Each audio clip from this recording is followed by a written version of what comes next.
السلام علیکم ورحمۃ اللہ وبرکاتہ۔ میرے مولانا محمد الیاس کھمن استاد محترم حافظ اللہ تعالیٰ کا پیارا جملہ، قیمتی جملہ اقرأ بسم ربک الذی خلق ذالک الکتاب لا ریب فیہ یسمعون کلام اللہ۔ اقرأ قرآن پاک پڑھنے کے لحاظ سے اور کتاب اللہ لکھنے کے لحاظ سے جو لوح محفوظ میں لکھا گیا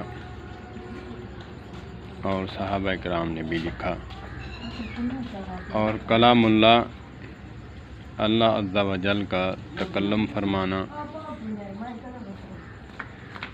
اس لحاظ سے کلام اللہ ہے۔ قرآن پاک پڑھنے کے لحاظ سے اور کتاب اللہ لکھنے کے لحاظ سے اور کلام اللہ اللہ عز و جل کا تکلم فرمانا اس لحاظ سے کلام اللہ ہے۔ اللہ پاک میرے استاد محترم کو سلامت رکھے اور جزائے خیر عطا فرمائے، علم و عمل میں برکت عطا فرمائے، صحت والی لمبی زندگی عطا فرمائے، اور میں دعا گو ہوں اللہ پاک ان کو شر شیطان اور شر انسان سے محفوظ فرمائے۔ والسلام علیکم ورحمۃ اللہ۔